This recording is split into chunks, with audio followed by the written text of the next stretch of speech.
शिवाय। श्री शिव महापुराण विद्येश्वर संहिता 13वां अध्याय। ब्रह्मा और विष्णु के भयंकर युद्ध को देखकर देवताओं का कैलाश शिखर पर गमन। नंदिकेश्वर बोले, हे योगेंद्र, प्राचीन काल में किसी समय शेषशायी भगवान विष्णु अपनी पराशक्ति लक्ष्मी जी तथा अन्य पार्षदों से घिरे हुए शयन कर रहे थे। उसी समय ब्रह्मवेदताओं में श्रेष्ठ ब्रह्मा जी ने अपनी इच्छा से वहां आकर उन परम सुंदर कमल नेत्र विष्णु से पूछा, तुम कौन हो जो मुझे आया देखकर भी उद्युक्त पुरुष के समान सो रहे हो? हे वत्स, उठो और यहाँ अपने प्रभु मुझे देखो। जो पुरुष अपने श्रेष्ठ गुरुजन को आया हुआ देखकर उद्यत के समान आचरण करता है, उस मूर्ख गुरुद्रोही के लिए प्रायश्चित का विधान किया गया है।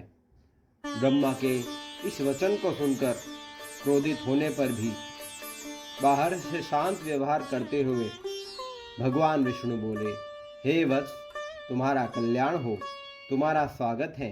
आओ, इस पर आसन पर बैठो। तुम्हारे मुखमंडल में व्यग्रता प्रदर्शित हो रही है और तुम्हारे नेत्र विपरीत भाव सूचित कर रहे हैं।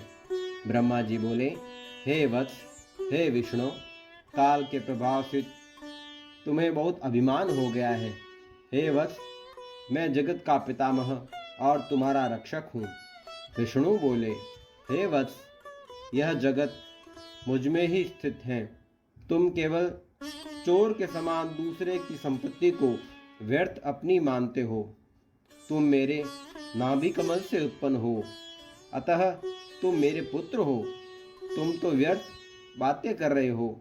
नंदिकेश्वर बोले, हे मुने, उस समय वे अजन्मा ब्रह्मा और विष्णु मोहवश मैं श्रेष्ठ हूँ, मैं स्वामी हूँ, तुम नहीं, इस प्रकार बोलते बोलते परस्पर एक दूसरे को मारने की इच्छा से युद्ध करने के लिए उद्यत हो गए। हंस और गरुड़ पर आरूढ़ होकर वे दोनों वीर ब्रह्मा और विष्णु युद्ध करने लगे। तब ब्रह्मा और विष्णु के गण भी परस्पर युद्ध करने लगे।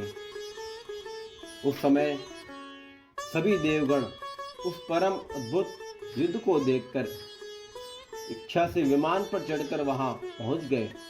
वहां आकर आकाश में अव्यवस्थित हो पुष्प की वृष्टि करते हुए वे युद्ध देखने लगे।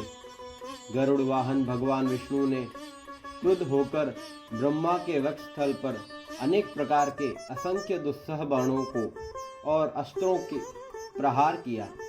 तब विधाता भी क्रुद्ध होकर विष्णु के हृदय पर अग्नि के समान बाण और अनेक प्रकार के अस्त्रों को छोड़ने लगे। उस समय देवगण उन दोनों को वहां अद्भुत युद्ध देखकर अतिशय व्याकुल हो गए और ब्रह्मा तथा विष्णु की प्रशंसा करने लगे। तत्पश्चात युद्ध में तत्पर महाज्ञानी विष्णु ने अतिशय क्रोध के साथ शांत हो दीर्घ निश्वास लेते हुए ब्रह्मा को लक्ष्य कर भयंकर महादेवेश्वर अस्त्र का संधान किया। ब्रह्मा जी ने भी अतिशय क्रोध में आकर विष्णु के हृदय को लक्ष्य कर ब्रह्मांड को कंपित करते हुए भयंकर पाशुपत अस्त्र का प्रयोग किया। ब्रह्मा और विष्णु के सूर्य के समान हजारों मुख वाले अत्यंत उग्र तथा प्रचंड आंधी के समान भयंकर दोनों अस्त्र आकाश में प्रकट हो गए। उस समय ब्रह्मा और विष्णु के आपस में भयंकर युद्ध होने लगा। हे तात, उस युद्ध को देखकर सभी देवगण राजर्पित के समान ब्रह्मांडों के समान अतिशय दुखी और व्याकुल होकर परस्पर कहने लगे, जिसके द्वारा सृष्टि स्थित प्रलय तिरोभाव तथा अनुग्रह होता है और जिसकी कृपा के बिना इस भूमंडल पर अपनी इच्छा से एक तृण का भी विनाश करने में कोई भी समर्थ नहीं है, उन त्रिशूलधारी ब्रह्म स्वरूप महेश्वर को नमस्कार है। भयतीत देवतागण इस प्रकार सोचते हुए चंद्रशेखर महेश्वर जहां विराजमान थे उस शिव स्थान कैलाश शिखर पर गए। शिव के उस प्रणवाकार स्थान को देखकर वे देवता प्रसन्न हुए और प्रणाम करके भवन में प्रविष्ट हुए। उन्होंने वहां सभा में स्थित मध्य में स्थित मंडप में देवी पार्वती जी के साथ रत्नमय सिंहासन पर विराजमान देव श्रेष्ठ शंकर का दर्शन किया। वे वाम चरण के ऊपर दक्षिण चरण और उसके ऊपर वाम कमल पर रखे हुए थे। समस्त शुभ लक्षणों से संपन्न थे और चारों ओर शिवगुण उनकी सेवा में तत्पर थे। शिव के प्रति उत्तम भक्ति भाव वाली कुशल रमणियां उन पर झंवर डुला रही थी। वे निरंतर उनकी स्तुति कर रहे थे और वे अनुग्रह की दृष्टि से सबको देख रहे थे।